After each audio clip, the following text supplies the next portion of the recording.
Premiership rugby on this weekend. I'll be honest, it's been a while since I've seen any of the Premiership with the Six Nations on, Women's Six Nations, Super Rugby. It's been tough for me to catch some games, but I can't resist this one. It's Bristol up against Exeter. It's first up against second. It's the team with the reputation for the magic backs up against the team with the reputation for the massive forwards. Although, to be fair, both sides are good in all departments. Otherwise, you don't get to be first and second on the table. Bristol are in first. Their record is a wee bit better with the 13 wins, 2 losses and a draw. Exeter, 5 losses this season and 11 wins. Obviously, it's one thing I still need to get my head around with the Premiership is that it still goes on while there's internationals on. It's something we don't do down here. When the All Blacks are playing, the Super Rugby teams are not playing. So that idea of having understrength sides during the internationals is still, the whole idea of the squad, being available, having to play. The depth of the squad needs to be important during the internationals is one that's a wee bit tough, but I get that it's a thing. These teams have met once in the Premiership this season thus far. It was back in round 6, which is the 10th of January, which seems like a lifetime ago at this point. Interestingly, Bristol did get the job done at Sandy Park that day. 20 points to 7, but I will go over the squads in a second, and you will notice if you look back at the scoring that day, it was Randall, Radradra and Sheedy that got all the points for Bristol, and none of them are in the squad this weekend. But anyway, as I said, I'll go through the squads, some of the head-to-head stats, and you guys can let me know how you think this one might end up playing out. It's pretty important, I would say, in terms of the way the log is going to finish. For Bristol, it's Thomas, Byrne and Sinckler in the front row, Attwood and Vui in the second, and then Luatua, Thomas, and there's Dan Thomas and Heenan in the back row. I understand Luatua's been out for a wee while injured, so it's good to have him back, former Blues man, so close to my heart. The backs, Uren, Malins, Bedlow and O'Connor, that's 9, 10, 12 and 13. O'Connor is one guy that I have kind of come to admire in the last, however long since I've been watching Bristol. I felt like earlier in the year I watched a load of Bristol games, and the guy was always a standout, but he's always been playing outside semi-round-rounder pretty much every time I've seen him play. So it'll be interesting to see him playing with Bedlow because, there's an argument that other players around you can make you look better than you are, but from looking at his numbers, and I'll get to those in a second, he looks phenomenal. And it kind of matches with my first impression of seeing him play, a handful of times. So, I'm keen to see how he goes in the midfield. He's up against a pretty experienced campaigner in Henry Slade. Morahan, Adeolokun, and Piutau is back at fullback. Piutau, another former Blues man, so also close to my heart, former All Blacks player as well, like Luatua, but especially the Blues guy. The bench got guys like Leiua, Harding, Afoa, another Blues man. So the Blues connection is strong with Bristol. Apologies for not having a Bristol jersey on or in the background. I do not have one as yet, but I've put a Bath one there because I know people love Bath in that part of the world. For Exeter, Ben Moon, Luke Cowan-Dickie and Thomas Francis is a pretty bloody good looking front row. It has to be said. I believe there's a bit of a change with Moon and Francis getting a start this week, so a bit of rotation in the props, not a bad thing. And Cowan-Dickie has maybe proved himself to be the best hooker in the country, at least during the Six Nations. He was the preferred option for Eddie. The two Johnnies in the second row, that's Gray and Hill. Pretty useful combo to have, to be fair. But then again, I know more about Vui than I do about Attwood, which is not saying a heck of a lot, but they're pretty useful players from what I've seen as well.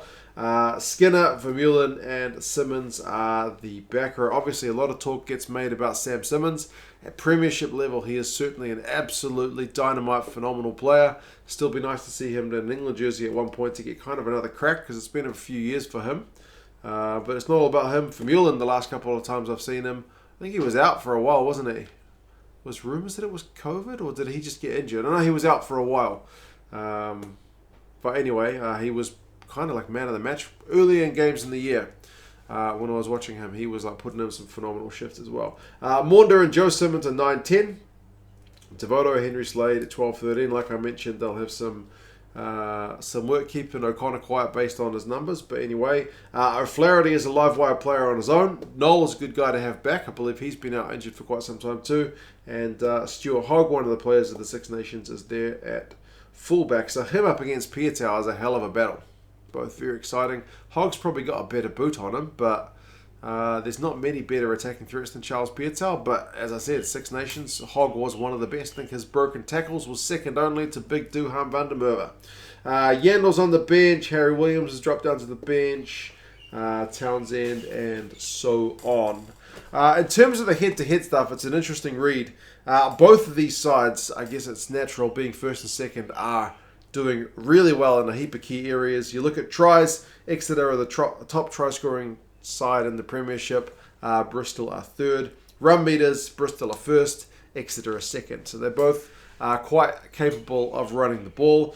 Carries, Exeter are first, Bristol are second. So maybe that speaks to Exeter's game plan of sometimes trucking it up phase by phase through the forwards, that they maybe take more carries to get the same amount of distance than a Bristol does.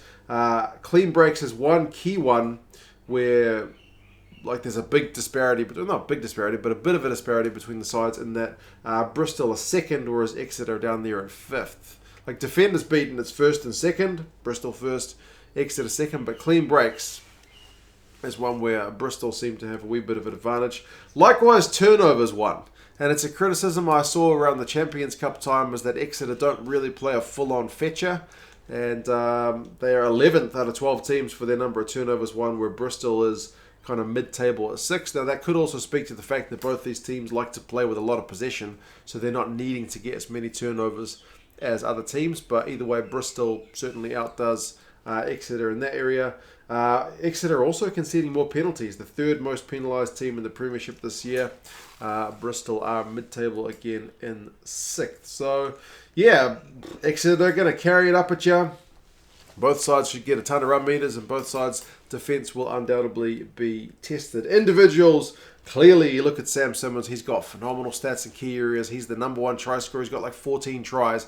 The next best is 8. So there's a huge gap between him and everybody else. And also, he's made 150 tackles.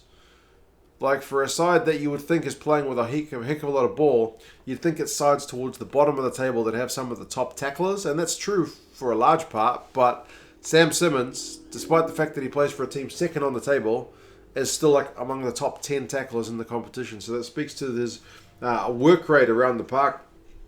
O'Flaherty as well has the most run meters, the most defenders beaten in the Premiership. So he is an absolute phenomenal player to watch, and I look forward to seeing him have a crack against those Bristol boys.